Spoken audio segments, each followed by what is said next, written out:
Good evening, आप देख रहे हैं पब्लिक ओपिनियन। मैं हूं सलमा कौसर। पीटीआई के साथ इत्तेहाद होगा न सीट एडजस्टमेंट। आसिफ अली जरदारी ने पार्टी रहनुमाओं को तहरीक इंसाफ से दूर रहने की हिदायत कर दी है। साथ ही बड़ी डेवलपमेंट ये हुई कि सरफराज बुगटी पीपल्स पार्टी में शामिल हो गए।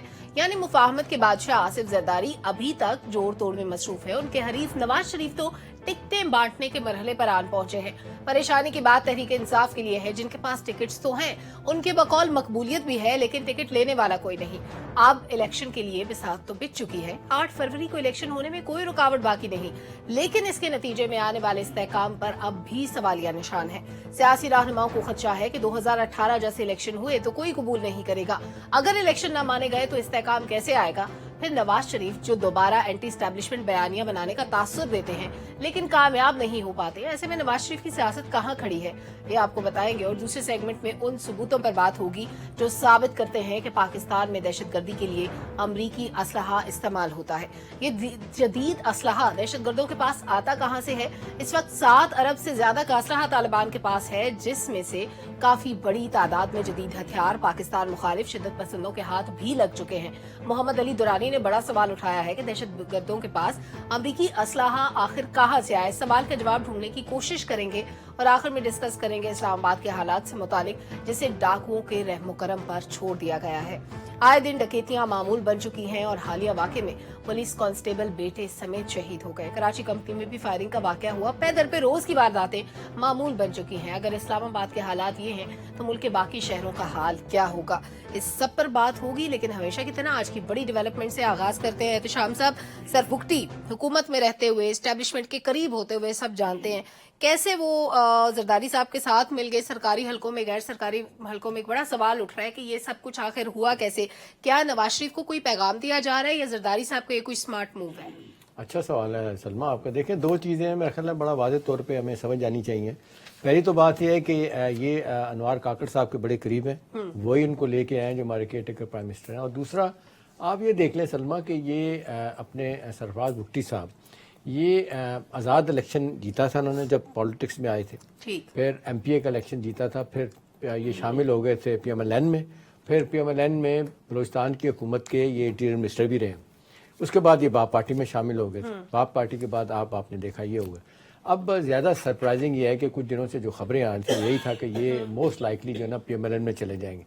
लेकिन एक बात ध्यान में रखिएगा सलमा के जो फ्यूचर के 2-3 बंदे जो एस्पायर कर रहे हैं चीफ मिनिस्टरशिप बलूचिस्तान की, उनमें ये सरफराज बुगटी भी शामिल है। ठीक है ना? अब ये तो भी वजीर नहीं थे, वजीर थे ना जी, तो फिर ये इलेक्शन नहीं लड़ सकते। देखिए, इनके लिए मसला नहीं है, मसला डॉक्टर साहब है टेक्नोक्रेट के लिए। अगर आप शामिल हो जाता है किसी हुकूमत में, आपके लिए मुश्किल हो जानी थी। बाकी वो ज़्यादातर गवर्नमेंट सर्वेंट के लिए होता है, गवर्नर के लिए, चीफ मिनिस्टर के लिए होता है।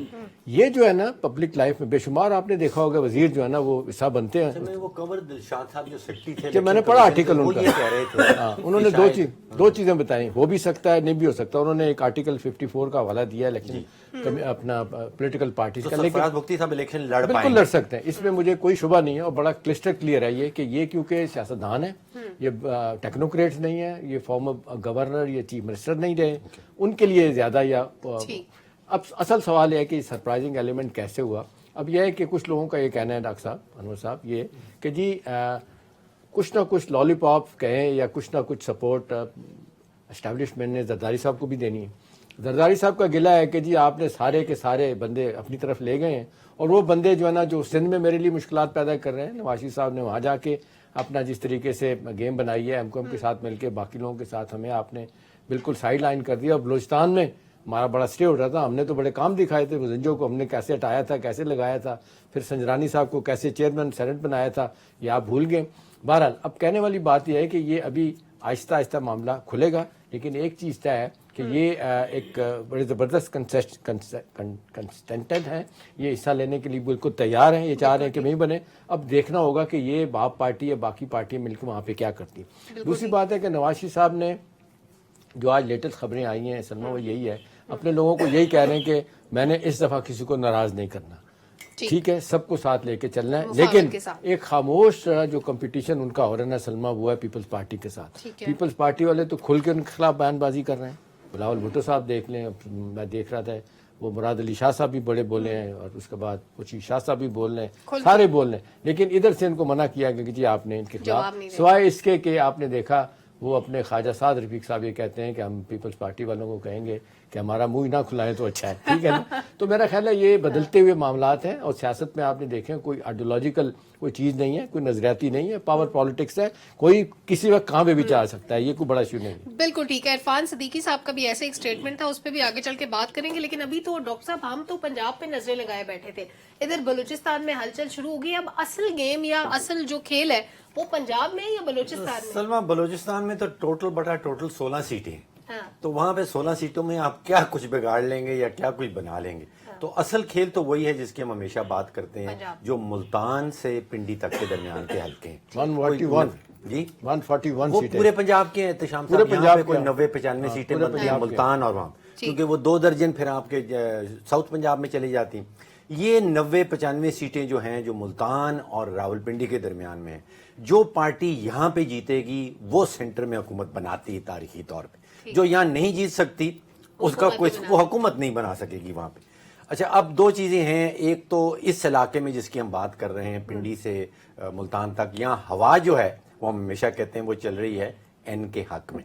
ठीक है। महंगाई जो है वो उसको हरवाने की कोशिश कर रही। अब आप सोचिए कि मैं हैरान रह गया हूं, अभी जो 2 दिन पहले हुकूमती अदाद शुमार सामने आए हैं उसमें वो कह रहे हैं कि गैस की कीमतों में पिछले सिर्फ साल भर में 1100% का इजाफा। 1100% का इजाफा। जो चिली पाउडर है, मिर्चें वगैरह, उसमें 82% इजाफा हुआ है। आटे की कीमत में 81%। बाय द वे डॉक्टर साहब 2.25 सालों में 550% गैस की फीसों में इजाफा हुआ है, बहुत ज्यादा। और चावल की कीमत में 65%। बहुत ज्यादा। तो हवा जो चलेगी वो तो लगता ऐसे है कि जितवाएगी PMLN को। ठीक है। लेकिन महंगाई इनको कितना नुकसान पहुंचाती है ये इलेक्शन बताएगा कि क्या ये होने नहीं, वाला है। इलेक्शन में 50-50 की हमने मार्जिन रखा हुआ देखिए, है। महंगाई की जो जिम्मेदारी अवाम दे रही है या मुझे सुनने में आता है वो देती है उस 16 महीने की जो PMLN और PMLN वाले कह रहे हैं कि नवाज साहब की हुकूमत आते ही जो है प्राइसेस को नीचे ले आएगी। अल्लाह करे ऐसा हो, लेकिन अगेन अगर जादू की छड़ी थी उनके पास अपने भाई को बता देते, भाई की हुकूमत में बल्ले बल्ले हो जाती। अच्छा, अनवर साहब, इरफान सिद्दीकी साहब का आपने स्टेटमेंट देखा होगा, पहले भी शाम साहब कहते इसका जिक्र वो कहीं कर चुके हैं कि अब वो जनरल राहील शरीफ पे इल्जाम लगा रहे हैं। वो कहते हैं कि उन्होंने ऑफर किया था अगर आप मुझे एक्सटेंशन दे दें तो पनामा के केसेस माफ हो सकते हैं। एक तरफ नून लीग ये तासुर देती है कि हम एस्टेब्लिशमेंट के साथ मुफाहमत के साथ चलेंगे, दूसरी तरफ ये भी कहते हैं कि हमने उस वक्त कोई फेवर नहीं ली थी, लेकिन आज उन्हीं के कंधे पे सवार होकर फिर से हुकूमत में, ये सब जानते हैं कि ये उनके केसेस कैसे माफ हुए, वो दोबारा पाकिस्तान कैसे आए। असल में नून लीग चाहती क्या है, किस वक्त की स्टैब्लिशमेंट के साथ उनकी बनती थी, किस वक्त की स्टैब्लिशमेंट के साथ नहीं बनती थी, ओवरऑल उनका स्टांस क्या है, क्या वो खुद कंफ्यूज्ड है? देखिए, इरफान सिद्दीकी साहब का जो स्टेटमेंट है उसे आप नवाज शरीफ साहब का स्टेटमेंट समझिए, क्योंकि जो बहुत ज्यादा उनके करीबी लोग हैं वही इस तरह के स्टेटमेंट देते हैं। पहली बात तो यह है कि आप देखिए कि उनकी हमेशा से पॉलिसी रही है कि गवर्नमेंट के साथ लड़ाई लड़नी है। अभी तक लड़ाई क्यों नहीं हुई, ये एक बुनियादी सवाल है। इस वजह से कि उन्होंने इक़्तिदार में आना है। देखिए, राहील शरीफ से मुतालिक जो स्टेटमेंट आज इरफान सिद्दीकी साहब ने दिया है उसका कोई फायदा नहीं, बल्कि आपकी पार्टी को उसका नुकसान होगा। देखिए, गड़े मुर्दे उखाड़ने वाली बात है कि आप ये कहते हैं कि हम एस्टेब्लिशमेंट के साथ मिलकर मुल्क को आगे लेकर चलेंगे, फिर आप दूसरी तरफ जो माजी के जर्नल्स हैं उन पर भी इल्जाम लगाते हैं। जनरल फैज मीर पर भी लगाया, जनरल राहील पर भी लगाया, अब देखेंगे कि भाई जजों पर भी लगा रहे हैं, जनरल बाजवा पर भी लगा दिया जाएगा। और मौजूदा आर्मी चीफ पर इसलिए नहीं लगाया जा सकता कि मजबूरी है आपकी, अदरवाइज देखिए इससे आपको नुकसान होगा, आपको तो होगा बतौर जमात, लेकिन मुल्क को भी नुकसान होगा। आप देखिए ना कि अगर आपने वाकई मुल्क को इस गर्दाब से निकालना है, माशी गर्दाब से, तो फिर आपको एस्टेब्लिशमेंट के साथ मिलकर काम करना पड़ेगा, और अगर नहीं करेंगे तो फिर हालात मजीद खराब होंगे। देखे ना, SIFC आया और आप देखिए कि माशी सूरत कुछ बेहतरी की तरफ जा रही है, चूंकि पोलिटिकली डिसीजन नहीं लिए जा रहे, मुल्क को देखकर डिसीजन लिए जा रहे हैं और सख्त फैसले किए जा रहे हैं। दूसरी बात कि नवाज शरीफ साहब को अब ये समझने की जरूरत है कि उम्र के इस हिस्से में अब ना तो देखें चौथी मरतबा प्राइम मिनिस्टर बनकर उन्होंने कोई बड़ा काम कर लेना है, और ना ही उन्हें कोई शायद बहुत दौलत जमा करने का, लेकिन अब उन्हें एक ऐसा काम करना है कि वाकई खित्ते में पता चले कि वो एक लीडर है, क्योंकि वो इस वक्त खित्ते में पुराने सियासी लीडर वही हैं। انہیں یہ کرنے کی ضرورت ہے. لیکن اگر وہ اور ان کی جماعت کے لوگ ان کی کانسنٹ کے بغیر اس طرح کے سٹیٹمنٹس دیں گے تو اس کے نہ صرف مزید انارکی پھیلے گی بلکہ جو پھر لیول پلینگ فیلڈ سارا انہیں مل رہا ہے پھر وہ دیگر سیاسی جماعتوں کو ملنا شروع ہو جائے گا. اور آپ دیکھ بھی رہی ہیں کہ وہ مل بھی رہا ہے. اور اس طرح سے نواز شریف صاحب مزید نقصان اٹھائیں گے. اس کی وجہ کیا ہے کہ پارٹی کے اندر 3 طرح کے دھڑے ہیں. ایک وہ کہ جو نواز شریف کے ساتھ ہے, ایک وہ جو شہباز شریف صاحب کے ساتھ ہے, ایک دھڑا وہ ہے خاموش جو دونوں کے خلاف ہے لیکن کچھ کر پا نہیں رہا, بالکل خاموش بیٹھا ہوا. ایسے لوگ کرتے کیا ہیں, ان کو جب موقع ملتا ہے تو پھر وہ سازشیں کرتے ہیں اسٹیبلشمنٹ کے ساتھ مل کر, پولیٹیکل لوگوں کے ساتھ مل کر, کبھی میڈیا میں کوئی اسٹیٹمنٹ دے دیا. تو یہ ساری چیزیں اگر ہم سمجھ پا رہے ہیں تو کیوں نہیں نواز شریف صاحب کیوں نہیں سمجھ پا رہے جو 3 دفعہ پرائم منسٹر رہ چکے ہیں. اس لیے اگر انہوں نے اقتدار میں آ کر واقعی ان تمام مسائل کو حل کرنا ہے اور کوئی لیگیسی چھوڑنی ہے تو پھر انہیں اسٹیبلشمنٹ کے ساتھ میں سمجھتا ہوں کہ مل کر کام کرنا پڑے گا. اس کی وجہ یہ ہے کیونکہ اب وہ ووٹ کی طاقت سے نہیں کسی اور طاقت سے اقتدار میں آ رہے ہیں, تو لہٰذا وہ طاقت جو ہے وہ جب اقتدار میں آئیں گے تو ڈیفینیٹلی ملک کے لیے اور اپنے لیے کوئی جو فیصلے ہیں ان میں ان کا پورا حصہ ہوگا, اور اگر نہیں ہوگا تو پھر شام صاحب لڑائی ہوگی ہمیشہ کی طرح. اور ایک بات بڑی مشہور ہے نواز شریف صاحب کے بارے میں کہ وہ کھڑی چیز کو جا کر ٹکر مارتے ہیں, تو یہ ٹکر پھر آپ اگر ماریں گے تو نقصان پھر انہیں ہوگا, ادروائز کسی اور کو نقصان نہیں ہوگا. رضا کہ نواز شریف صاحب کو شاید خواہش نہیں ہوگی پیسہ بنانے کی, پیسہ بنانے کی خواہش کے لیے عمر کی قید کی ضرورت ہے. یہ میں کہتا تھا, میں کہہ رہا ہوں شاید وہ میری اس بات پہ ذرا لے لیں کہ واقعی وہ خطے میں اچھے لیڈر کے طور پر ذرا ابھر کریں. جو ریٹائرڈ جرنیل ہیں کیا وہ بھی اسٹیبلشمنٹ کا حصہ ہوتے ہیں؟ جی کیوں نہیں ہوتے جی, وہ میں سمجھتا کہ شاید ریٹائرڈ جرنیل کو آپ اس کو تنقید کا نشانہ بنا. نہیں, اس میں شام صاحب ہمیشہ آپ اس طرح کا کوئی کرتے ہیں کہ ہاتھی مرا 1.25 لاکھ کا. اچھا ذوالفقار صاحب مسکرا رہے ہیں ساری باتیں سن کے. ذوالفقار صاحب مجھے بڑی مزیدار ایک بات ذہن میں آئی تھی جو مجھے لگا کہ شاید میں بھول جاؤں گی, اگر میں لکھ لوں تو میں بہتر طور پہ بتا پاؤں گی کہ میں کہنا کیا چاہ رہی تھی. اصل میں نواز شریف صاحب کے بیانیے کو لے کے بات تھی کہ بیانیہ جو ہے وہ بک نہیں رہا, جو بک سکتا ہے وہ بنا نہیں پا رہے, تو کیا وہ اس وقت مشکل میں ہے؟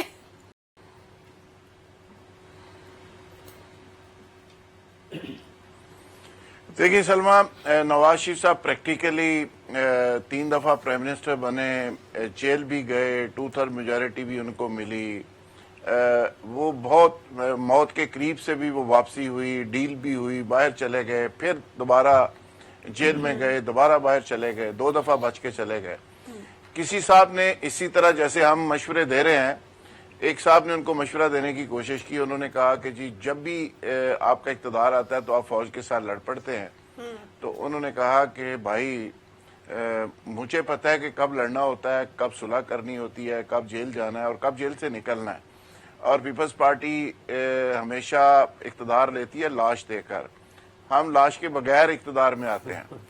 تو دیکھیں مشورے تو ہم بڑے دیتے ہیں, ہم سارے لوگ ہی بڑے سیانے بنتے ہیں, چونکہ ہمیں بھی غلط فہمی ہوتی ہے جو تجزیہ کار ہیں کہ ہم بہت عقل مند ہیں, سمجھدار ہیں, لیکن جو لوگ میدان کے اندر ہوتے ہیں نا, کشتی لڑ رہے ہوتے ہیں, وہ ساری چیزوں کی سمجھ ہوتی ہے انہیں.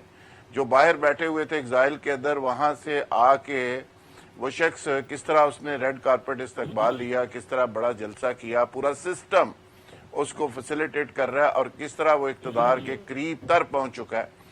میں سمجھتا ہوں کہ وہ ساری چیزیں کیلکولیٹڈ ہوتی ہیں, لیکن ایک چیز جو بڑی امپورٹنٹ ہے جس کو سمجھنے کی ضرورت ہے وہ یہ ہے کہ میاں صاحب 2/3 میجورٹی کے ساتھ پرائم منسٹر بھی رہے. میاں صاحب کا اصل مسئلہ ہے کیا؟ مسئلہ یہ ہے کہ آج کا جو اقتدار کسی کو مل سکتا ہے اگر الیکشن ہوتے ہیں, تو اس صورت میں تو وہ ایک بالکل سمجھ لیں کہ ایک مخلوط گورنمنٹ ہوگی, اور بڑے تھوڑے نمبر سے جو بھی لیڈ کرے گا تھوڑے سے نمبر سے کرے گا. کیا میاں صاحب کا یہ مزاج ہے؟ وہ اس طرح کے کنٹرولڈ سسٹم میں پرائم منسٹر رہنا چاہیں گے؟ کیا وہ اس مزاج کے مطابق چیزوں کو لے کے چل سکیں گے؟ کیا پاکستان کی اسٹیبلشمنٹ نے جو فیصلہ کیا ہے کہ پاکستان کی سیاست اور معیشت کو تھوڑا الگ کر کے پاکستان کی معیشت کو بہتر کیا جائے اور SIFC کے پلیٹ فارم پہ چیزوں کو لے کے چلا جائے اور سسٹم کو تھوڑا کنٹرولڈ کیا جائے, یعنی سیاستدانوں کو تھوڑا ان کی اپنی سپیس میں اور باقی جو تھوڑا سپیس سے باہر نکلے ہوئے سیگمنٹ آف سوسائٹی سب کو وہاں پہ رکھا جائے. یہ انسٹیٹیوشنل فیصلہ ہے, یہ پاکستان کی ریاست کا فیصلہ ہے. کیا اس فیصلے کی موجودگی میں میاں صاحب بڑے با ادب ہو کے شہباز شریف صاحب کی طرح ایکٹ کر سکیں گے؟ میرا تجزیہ اور میں ماضی کے ایکسپیرینس کی بنیاد پہ میں سمجھتا ہوں کہ وہ ایسا نہیں کریں گے. ان کا مزاج ہی ایسا نہیں ہے, اور جب ایسا نہیں کریں گے, وہ تابع دار قسم کے پرائم منسٹر بن کے نہیں چل سکتے, تو الٹیمیٹلی آپ سمجھ سکتے ہیں کہ پھر کیا ہو سکتا ہے. لیکن پاکستان کی ریاست نے تو بھارت فیصلہ کیا ہوا ہے کہ آگے جو نظام ہوگا وہ ایک کنٹرولڈ سسٹم ہوگا. ٹھیک ہے, کنٹرول سسٹم ہوگا. لیکن احتشام صاحب, یہ سارے حالات تو نواز شریف صاحب کو نظر آ رہے تھے, وہ سب کچھ دیکھتے جانتے بوجھتے ہوئے آئے ہیں, انہوں نے ساری چیزوں کو قبول کیا ہے. ان کو بھی پتا ہے کہ ان کا مستقبل کیا ہے, ان کو یہ بھی پتا ہے کہ ان کو فری ہینڈ نہیں ملنے والا, ان کی گورنمنٹ کے اندر شیئر ہوگا باقی لوگوں کا.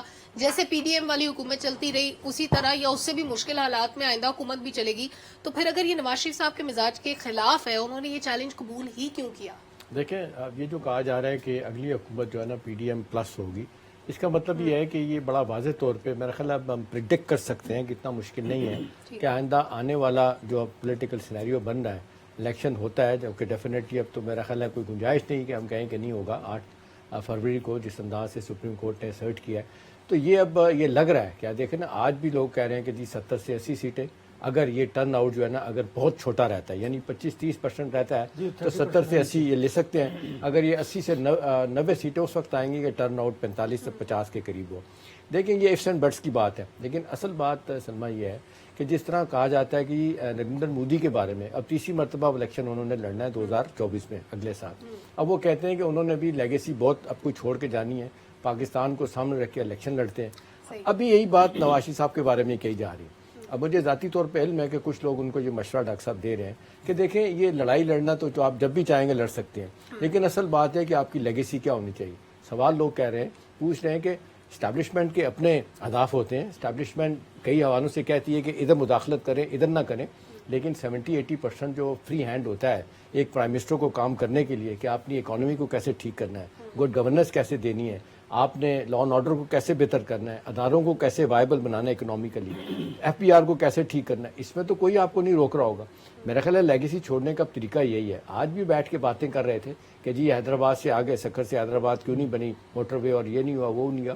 بھئی یہ آپ کام کریں گے نا تو آپ کا جو اٹ وڈ اسپیک والیوم, جب آپ کام کر رہے ہوں گے نا تو لوگ آپ کو اس طرف دیکھیں گے.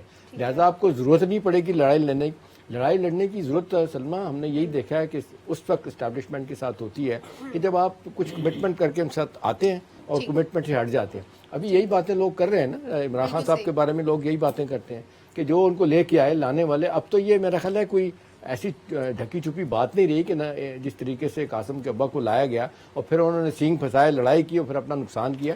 تو یہ نواز شریف صاحب کو جو بتایا جا رہا ہے ان کے چھوٹے بھائی ان کو بتا رہے ہیں. اور نواز شریف نے بھی کچھ سبق سیکھا ہوگا اپنے ماضی سے. میرا اپنا خیال ہے سبق سیکھا ہی نہیں سیکھا, لیکن اس دفعہ بڑا محتاط ان کا رویہ ہوگا.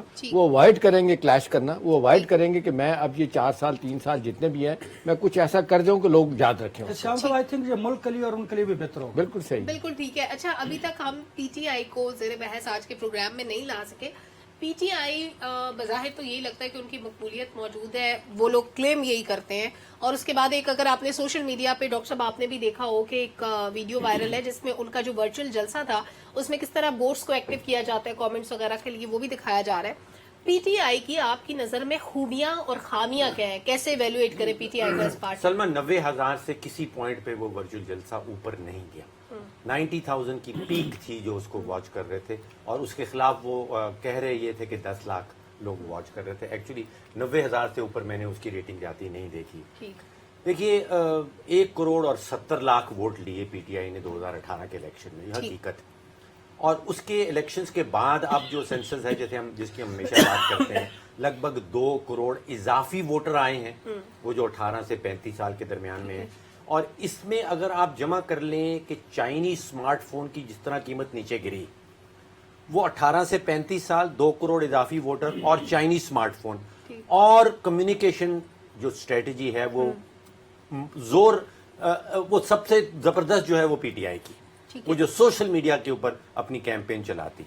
تو اس کو اگر آپ جمع کریں کہ 2 کروڑ اضافی ووٹر 2018 میں بیس 1 کروڑ 70 لاکھ کا تھا, اور اس کے ساتھ ان کی کمیونیکیشن اسٹریٹجی جو ڈائریکٹڈ ہے سوشل میڈیا کے اوپر, اور پھر سوشل میڈیا کا جو آپ کا چائنیز کے اسمارٹ فون نیچے آ جانا, 7.5 کروڑ اسمارٹ فون ہیں احتشام صاحب اس وقت پاکستان کے اندر. 7.5 کروڑ اسمارٹ فون, 15 کروڑ کہتے ہیں اوور آل لوگوں کے ہاتھ پہ فون ہے. जी, वो जो सिम्स के कनेक्शन तो अब 18 करोड़ में बताए जाते हैं, जो सिम्स कनेक्शन लिए रखे। कमजोरियां ये हैं कि कोई टिकट लेने वाला नहीं है। ये लोग बैठे हैं लेकिन कोई कैंडिडेट इनके पास नहीं है। जो लीडर है इनका वो नाअहल भी है और वो जेल में भी है। ठीक है। ठीक है, अब अगर तो इलेक्शन वाले दिन मेरे हिसाब से अगर टर्न आउट आता है 6-7 करोड़ वोटर का, तो फिर तो कोई सरप्राइज सामने 12.5 करोड़ वोटर टोटल हो गए हैं इस वक्त। उसमें से अगर 50-60% मेरे हिसाब से इंतजाम साहब बाहर निकल आए तो फिर कोई सरप्राइज बन सकता है। एक चीज अक्सर जो आप बात कर रहे हैं ना, जब अगर फर्ज करेंगे पीडीएम प्लस इनकी हुकूमत बनती जो मुझे नजर आ रही है, तो आपको ज़हन में रखना चाहिए सबको कि अनवर रजा कि 2.25 करोड़ वोट उन्होंने सबने मिलकर लिए थे। लिहाजा अगर वो मिलकर इलेक्शन लड़ेंगे तो they can give quite a tough time to PTI. ठीक है। लेकिन उसका नतीजा मखलूत हुकूमत का हमारी तारीख में क्या निकलता है? वो डिफरेंट सब्जेक्ट हो जाएगा, वो तो आप देखें ना, वो तो कराने वालों को पता है शाम कि सब कह रहे हैं स्टेप बाय स्टेप चले ना, पहले तो आने तो दें, उसके बाद आने तो देखते दें, हैं। उसके बाद ठीक है, लेकिन ये तो वैसे लिखी पड़ी सी बात है कि अकेले होली सोली तो हुकूमत किसी को नहीं मिलेगी, होगी तो वो मखलूत हुकूमत ही। अनवर साहब, जरदारी साहब पहले बज़ाहिर ऐसा लगता था कोई सॉफ्ट कॉर्नर रखते हैं पीटीआई के लिए, अभी अचानक से उन्होंने अपने लोगों को मना कर दिया कि ना कोई सीट एडजस्टमेंट होगी, ना उनके साथ कोई इत्तेहाद होगा किसी किस्म का। अचानक से उनकी पॉलिसी में ये शिफ्ट क्यों आया? देखिए, पाकिस्तान पीपल्स पार्टी बड़ा इस वक्त स्मार्टली प्ले कर रही है कि जरदारी साहब मफाहमत की बात करते हैं और बिलावल भुट्टो जो है वो अवाम की बात करते हैं, और उनका स्टांस जरा बड़ा हार्ड किस्म का है तमाम पॉलिटिकल पार्टीज की तरफ, और माशी जो सूरत है उस पर भी वो गुफ्तगू करते हैं। अब जो आपने बात की थी ना सरफराज भुट्टी की, मुझे यूँ लगता है कि वो अगर पीपल्स पार्टी में गए हैं तो डेफिनेटली कुछ ना कुछ होगा। वो मुमकिन है, ये हमारी क्या सराही है, ऐसा नहीं भी हो सकता कि वो सीएम बलूचिस्तान भी हों। देखिए इस पर भी जी जी जी बिल्कुल। देखिए पाकिस्तान पीपल्स पार्टी जो है वो अगर जरदारी साहब को पता है कि वो पंजाब में उस तरह प्ले नहीं कर पा रहे, तो फिर उन्होंने बलूचिस्तान, केपीके और बाकी जो जगह है ना उन पर उन्होंने फोकस कर लिया है। बात नहीं कि पंजाब उन्होंने छोड़ दिया, जनूबी पंजाब में अब भी वो श्याम साहब अपनी वो कोशिशें कर रहे हैं जो दर पर्दा है, शायद हमें दिखाई नहीं दे रही।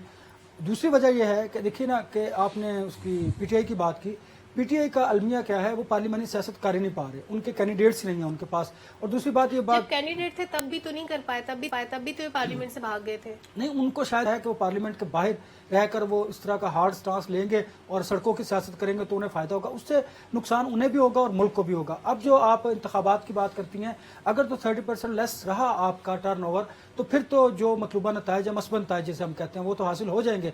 लेकिन अगर टर्नओवर इससे ज्यादा गया तो फिर मुमकिन है, जिस तरह डॉक्टर साहब ने कहा, कुछ सरप्राइज हो, और मुमकिन है ऐसा हो सकता है, क्योंकि आपको वोटर की साइकी वाले दिन तो आप कुछ नहीं कह सकते कि आप यानी इस बार इलेक्शंस बहुत ही अनप्रेडिक्टेबल है, नताइज क्या आएंगे ये कुछ कहा नहीं जा कुछ नहीं कहा जा सकता। उसकी वजह ना, अब आपको याद होगा कि हफ्ते के रोज जब इलेक्शन कमीशन ने शेड्यूल जारी करना था वो नहीं हो सका, चूंकि हाई कोर्ट ने एक डिसीजन दिया था। हाई कोर्ट का डिसीजन को उन्होंने सेटिसाइड किया और उसके बाद उन्होंने कहा कि उन्हें भी उन्होंने कोड ऑफ कंडक्ट की खिलाफ वर्जी की है, और जिन्होंने किया था पिटीशन फाइल की थी उनको भी नोटिस जारी हुआ और कहा कि रात 12 बजे तक आपने शेड्यूल जारी करना। अगर वो शेड्यूल ना जारी करते तो फिर ये इंतखाबात ताखीर का शिकार हो सकते थे। उससे पहले आपको पता है कि चीफ जस्टिस की और चीफ इलेक्शन कमिश्नर की मुलाकात भी हुई। तो ये सारी चीजें देखिए ना आप किस तरफ जा रही हैं, हालात कैसे बढ़ रहे हैं। दूसरा सलमा, अनवर रजा, ये देखिए ना जो लोग बात कर रहे हैं कि जी खाली वकीलों को आप टिकट दे के आप जितवा नहीं सकते, इसके लिए इंतखाबी हिकमत अमली होती है, रिसोर्सेज होते हैं, पैसा खर्चना होता है, फिर हिकमत अमली होती है, लीडरशिप होती है। वो है ही नहीं तो फिर आप कैसे जीतेंगे? और आपके साथ पूरा देखो ना, पूरा आपको इंतखाबी साइंस है डॉक्टर साहब, आपको पता ना कि इंतखाबी साइंस है ये पूरी, आप इस तरह नहीं है। अब ऐसा है, फिर आपने अल्लाह ताला का फजल करम से लोगों को साथ मिलाना होता है, जो एग्जेक्टिव होते हैं उनके जरिए अपने इंतखाबात को रिक्ट करना होता है, बहुत सारे काम होते हैं। ये इंतखाबी जो सियासत है सियासी जमातों का काम है, ये वकला का, आपका, ये मेरा काम नहीं है। बिल्कुल ठीक है। अच्छा, एक मेरी बड़ी जरदारी साहब के करीबी शख्सियत से मुलाकात हुई और उन्होंने एहतशाम साहब एक 6 अल्फाजी जुमला मुझे बताया। उन्होंने कहा कि हमारे साथ हाथ हो गया। हमारे साथ एक बार डॉक्टर साहब ये भी हो रही है कि पंजाब में सलमा कहा जा रहा है कि जी जितनी ब्यूरोक्रेसी है ना, उनको कह दिया गया है कि आपने फ्री हैंड देना है, किनको, पीएमएलएन को, जो सपोर्ट वो चाहते हैं, अपने काम करवाना चाहते हैं, वो करके दें। बिल्कुल ठीक है। अच्छा जुल्फकार साहब, ऐसे हालात में जब हमने पहले भी देखा माजी में, जैसे अनवर साहब कह रहे थे ना कि इंतखाबी साइंस होती है पूरी, हमारा मुल्क ऐसे हाथों में रहा जो ट्रेंड नहीं थे, जिनको पता नहीं था कि एक मुल्क को कैसे चलाया जाता है, और ऐसे चलाया गया है जैसे कोई अपना छोटा सा घर भी नहीं चलाता, और मुल्क के ये हालात हो गए। ابھی اگر پی ٹی آئی کے پاس ایسے لوگ نہیں ہیں جن کو وہ ٹکٹ آفر کر سکیں، جو لوگ موجود ہیں، کلیم یہ کیا جاتا ہے کہ وہ پی ٹی آئی کے رہنما ہیں، کوئی 18 لوگ ایسے ہیں جن کے آج شناختی کارڈ بلاک ہوئے، اب نہ تو وہ الیکشن میں حصہ لے سکتے ہیں، نہ وہ کسی بھی طرح اپنی پارٹی کے کام آ سکتے ہیں، لیکن ابھی بھی وہ پی ٹی آئی کے رہنما کنسیڈر ہوتے ہیں، ان کے پاس کیسز ہیں، وہ عدالتوں میں نہیں جا رہے، وہ کورٹس میں اپیئر نہیں ہو رہے۔ ایسے میں کیا سمجھا جائے کہ وہ 18 لوگ پی ٹی آئی کے ساتھ ہیں یا نہیں ہے، ایک بات، اور دوسری بات یہ کہ ان 18 لوگوں کے پی ٹی آئی کے ساتھ ہوتے ہوئے بھی نہ ہونے کا نقصان کیا ہے پی ٹی آئی کو؟ دیکھیں، ایسے بہت سارے لوگ ہیں جو روپوش ہیں، ایسے بہت سارے لوگ ہیں جو پی ٹی آئی کو آن کرتے ہیں اور پی ٹی آئی بعض کو آن نہیں کرتی۔ اب بعض لوگ ان کے آئی ڈی بھی بلاکس ہیں، ان کے اوپر کیسز بھی ہیں اور ان کے کاروبار بھی ڈسٹرب ہے، لیکن یہ ساری حقیقت کے باوجود پی ٹی آئی شروع سے پاپولیرٹی کے باوجود، سوشل میڈیا کے اوپر بہت بڑا نیٹ ورک رکھنے کے باوجود، ان کے پاس وہ میکانزم نہیں ہے کہ وہ نون لیگ یا پی ڈی ایم کی غلطیوں کو اپنی خوبی بنا کر پیش کر سکیں، جبکہ نون لیگ کے پاس اور پی ڈی ایم کی بہت ساری پارٹیز کے پاس وہ میکانزم موجود ہے میڈیا مینجمنٹ کا کہ وہ پی ٹی آئی کی چھوٹی سے چھوٹی غلطی جو ہے وہ ان کی نہ صرف بڑی سے بڑی خوبی بن جاتی ہے، بلکہ وہ پی ٹی آئی کی جان ہی نہیں چھوڑتی، ان کی چھوٹی سی غلطی بہت بڑا بلنڈر بن جاتی ہے۔ تو یہ وہ چیزیں ہیں جن کو سمجھنے کی ضرورت ہے، اور پی ٹی آئی بدقسمتی سے وہ نہیں سمجھ پا رہی۔ پی ٹی آئی بیک وقت چونکہ لیڈر صاحب جو ہیں وہ روایتی لیڈر بھی ہیں اور غیر روایتی بھی ہیں، وہ انقلاب بھی لانا چاہتے ہیں اور روایتی سسٹم میں روایتی لوگوں کے ذریعے روایتی لوگوں کو ساتھ ملا کے روایتی سیاست کرتے ہوئے وہ انقلاب لانا چاہتے ہیں، اور یہ پاسبل نہیں ہے۔ اور بدقسمتی یہ ہے کہ انقلاب جو لوگ لا رہے ہیں، بیسیکلی انقلاب آنا ہی ان کے خلاف ہے جو آج انقلاب کی بات کر رہے ہیں، یعنی اسی اشرافیہ کے خلاف ہمیشہ انقلاب کا نعرہ لگتا ہے جو پاکستان میں آج انقلاب کی بات کرتے ہیں۔ تو یہ ایک بڑا کچومر سا مچا ہوا ہے، اور بڑی بدقسمتی یہ ہے جس طرح سارے دوستوں نے بات کی کہ پی ٹی آئی کا وہ جو الیکشن مینجمنٹ کا ایکسپیرینس ہے وہ لیک کر رہی ہیں چیزیں۔ الیکشن ڈے بنیادی طور پہ ایک بہت بڑی مینجمنٹ ہوتی ہے، الیکشن سے پہلے آپ کو کینڈیڈیچر، کمپین، پھر ساری موبلائزیشن، ووٹرز کو نکالنا، وہاں تک لانا، پولنگ اسٹیشنز پہ اوپر آپ کے پولنگ ایجنٹس کا معاملہ، پھر ریزلٹس لینا، پھر اس کی پیرا دینا، یہ بنیادی طور پہ ایک بہت بڑی سائنس ہے، اور نون لیگ اور پیپلز پارٹی اس کی بہت بڑی ایکسپرٹ ہے۔ تو یہ پیپلز پارٹی کے پی ٹی آئی کے اینڈ کے اوپر یہ پرابلمز ہیں، اور ہم نے یہ ذاتی طور پہ کئی دفعہ اتفاق ہوا جن دنوں میں نمبر آف گیمز تھی اور پارلیمنٹ کے اندر بات ہو رہی تھی کہ P T I number lose کر چکی ہے، تو چیئرمین پی ٹی آئی کہتے تھے 10 لاکھ کا جلسہ میں کر رہا ہوں، کل 12 لاکھ کا جلسہ ہوگا، پرسوں 13 لاکھ کا ہوگا۔ تو ہم ایک دفعہ ان کو ملے تو ہم نے کہا کہ جی اگر کسی کے جنازے میں 50 کروڑ بندے چلے جائیں تو مردہ زندہ نہیں ہوتا، آپ کے نمبرز کا ایشو ہے، آپ کہتے ہیں 10 لاکھ جلوس ہے، 35 لاکھ کا جلوس ہے، اس سے کیا فرق پڑے گا؟ سو وہ بہت ساری چیزیں جو کرنی چاہیے وہ نہیں کرتے، جو نہیں کرنی چاہیے وہ کر رہے ہوتے ہیں۔ بالکل ٹھیک ہے، آپ نے جاتے جاتے بڑی مزیدار بات کی ہے کہ زیادہ لوگ ہوں تو مردہ زندہ نہیں ہو جاتا۔ ایک بریک لیتے ہیں، واپس آتے ہیں، کوئی دہشت گردوں کے معاملے بات کریں گے، ہمارے ساتھ رہیں۔ ویلکم بیک ناظرین۔ پاکستان میں پے در پے دہشت گردی کے واقعات ہوئے جن کے بعد یہ ثابت ہو گیا کہ ان دہشت گردوں کا تعلق افغانستان سے تھا، ان کے سہولت کار افغانستان میں موجود ہیں اور ان کے پاس موجود اسلحہ جدید ترین امریکی اسلحہ ہے۔ سب سے پہلے تو ذوالفقار صاحب ایک بہت بیسک سا سوال کہ ابھی کل تک افغان طالبان یہ کہتے تھے کہ ہم ٹی ٹی پی کے خلاف کارروائی نہیں کریں گے، انہوں نے برے وقت میں ہمارا ساتھ دیا ہے۔ آج انہوں نے میڈیا پہ خبر چلوائی کہ انہوں نے 40 دہشت گردوں کو گرفتار کر لیا ہے۔ کیا وہ پاکستان کے پریشر میں آ کے اس طرح کی خبریں چلوا رہے ہیں یا واقعی وہ کارروائی کرنا چاہتے ہیں ان لوگوں کے خلاف؟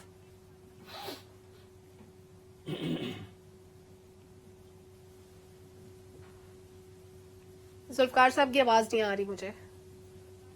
ذوالفقار صاحب آپ کی طرف دوبارہ آؤں گی، میں آپ کو سن نہیں پا رہی۔ ٹھیک کنٹینیو کیجیے۔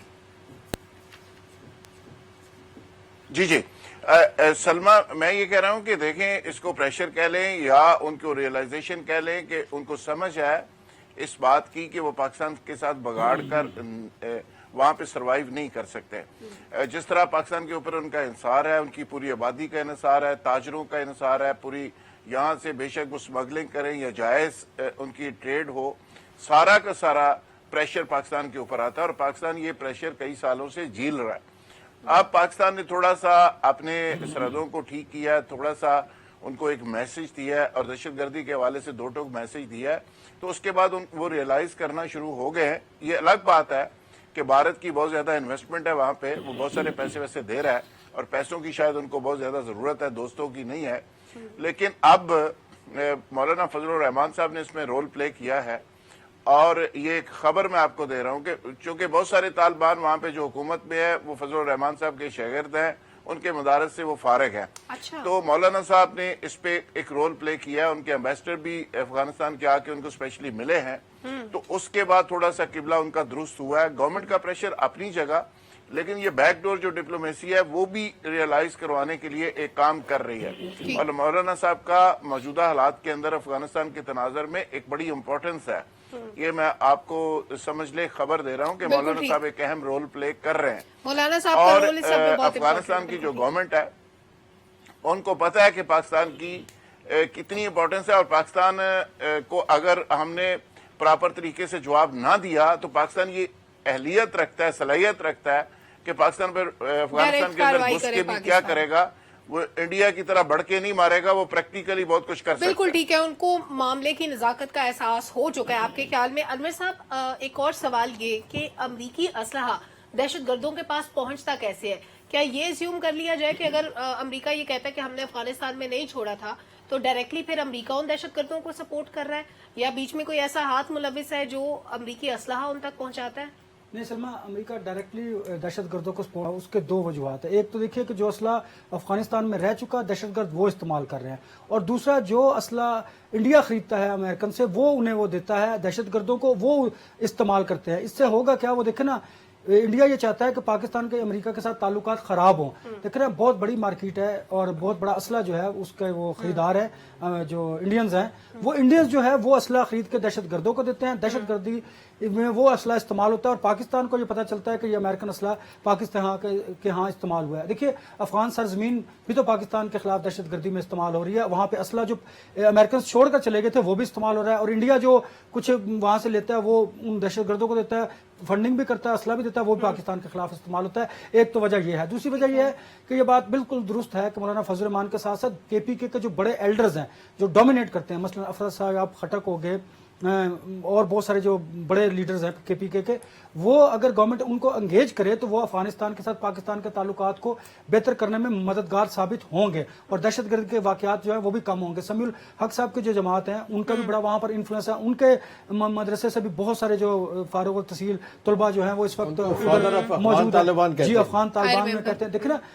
पाकिस्तान की गवर्नमेंट अगर इन एल्डर्स को वहां पर इस्तेमाल करे पॉजिटिवली तो मैं समझता हूं कि दहशतगर्दी के वाकयात में कमी आएगी और पाकिस्तानी गवर्नमेंट के और अफगान गवर्नमेंट के जो ताल्लुकात हैं वो भी बेहतर आएंगे। तीसरी बड़ी इंपॉर्टेंट बात यह है कि अब पाकिस्तान को मजीद इसको उजागर करने की जरूरत है कि इंडिया जो है वो इस तरह असला वहां पर इन्वेस्टमेंट करके पाकिस्तान को डिस्टेबलाइज कर रहा है और पाकिस्तान के ताकि अमेरिकन के साथ रिलेशनशिप को खराब करने की भी इंडिया को मजीद एक्सपोज करने की जरूरत है। एहतशाम साहब, अगर हम समीउल हक साहब की जमात के लोगों को या अफरा सयाब खटक साहब को या मौलाना फजलुर रहमान को इन चैनल्स को इस्तेमाल करते हुए या उनके तवज्जुह से मामले को सुधार सकते हैं, what are we waiting for? अभी जो रिसेंट 2 वाकयात हुए हैं, टीआई खान का वाकया, वहां पे दहशतगर्द अफगानिस्तान से उनका ताल्लुक भी था, उनके पास जदीद असला भी था, उसके बाद एक वाकया हुआ उसमें भी, तो हम किस चीज के इंतजार में? देखिए 2-3 अटेम्प्ट्स बड़ी सीरियस नोयत की माजी में हो चुकी हैं जिसमें उलमा को और हमने फॉर्मर ब्यूरोक्रेट्स को, जनरलों को भी वहाँ भेजा, लेकिन बात नहीं बनी।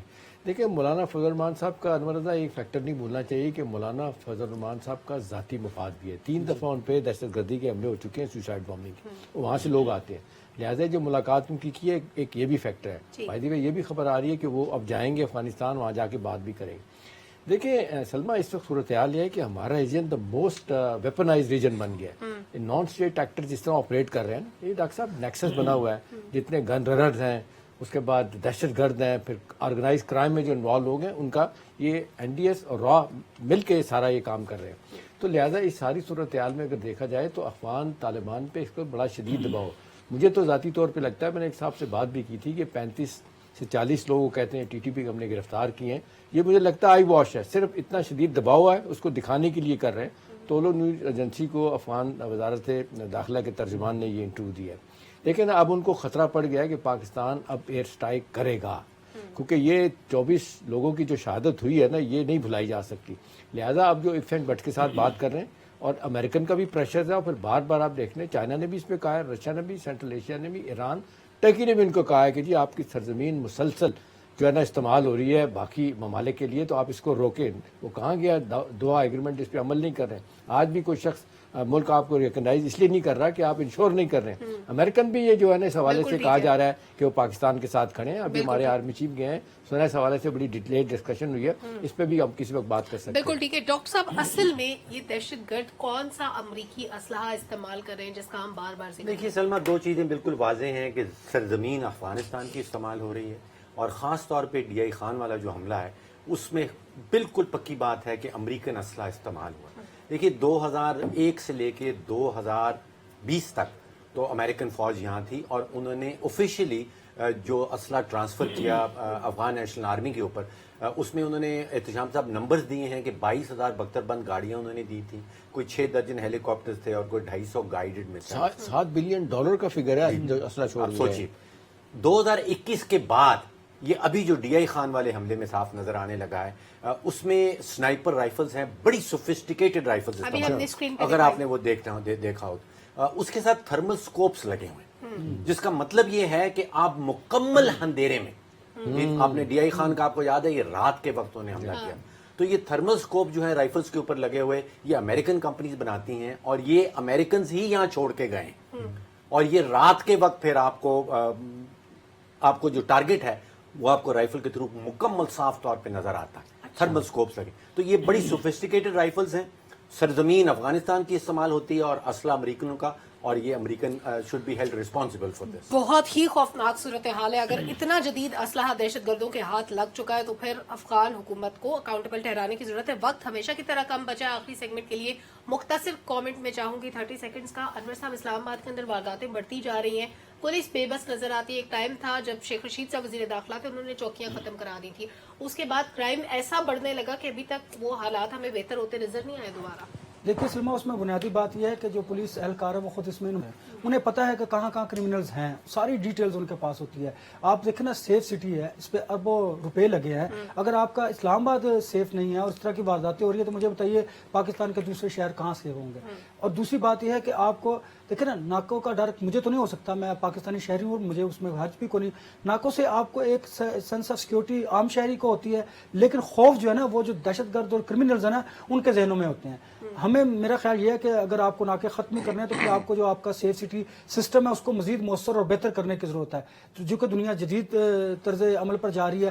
ہمارے ہاں اب بھی وہی پرانی روایتی کہ ناکے لگائیں، آدھے سے زیادہ کیمرے جو کہتے ہیں آپریشن نہیں ہے، لیکن اربوں روپے آپ کو یاد ہوگا رحمان ملک کے دور میں یہ پروجیکٹ شروع ہوا تھا، لگے تھے اس لیے لگے تھے کہ تاکہ آپ سائنٹیفک طریقے سے اس کرائم کو روک سکیں. ٹائم کم ہے. اچھا ڈاکٹر فاروق، اسلام آباد میں بڑھتے ہوئے جرائم کے پیچھے آپ کو کیا وجہ نظر آتی ہے؟ دیکھیے سلمہ، 13,000 کی سینکشن اسٹرینتھ ہے پوری اسلام آباد پولیس کی.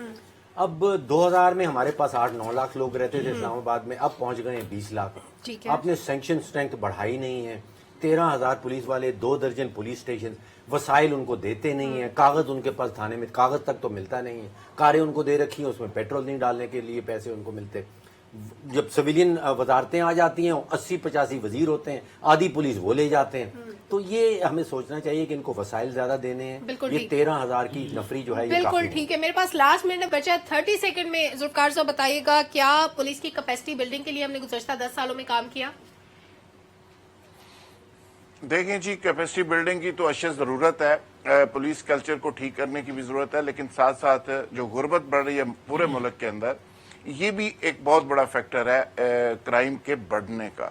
لیکن ایک سٹیٹسٹک کل مجھے دیکھنے کا اتفاق ہوا کہ جب بھی پاکستان میں الیکشن ہوئے تبھی اس طرح کی وارداتوں میں اضافہ ہوا ہے. اس کا کیا تعلق ہے اس معاملے سے، میں اس پہ مزید ذرا تحقیق کر رہا ہوں، لیکن یہ بڑے مصدقہ ذرائع سے 2-4 لوگوں نے دعویٰ کیا. ہمارے ساتھ بھی شیئر کیجیے گا. ذوالفقار صاحب، یہ تو آپ نے ایک نئی پہلی چھوڑ دی مان لی. دیکھیں اس میں جو سب سے بڑی وجہ ہے نا، میرا خیال ہے ڈاکٹر صاحب ہمیں یہ شاید اس کو اگنور کر رہے ہیں. یہ مجھے ذاتی طور پہ پتہ ہے، یہ خاص طور پہ جب پرائم منسٹر تھے شوکت عزیز صاحب، اس وقت سے بات چل رہی.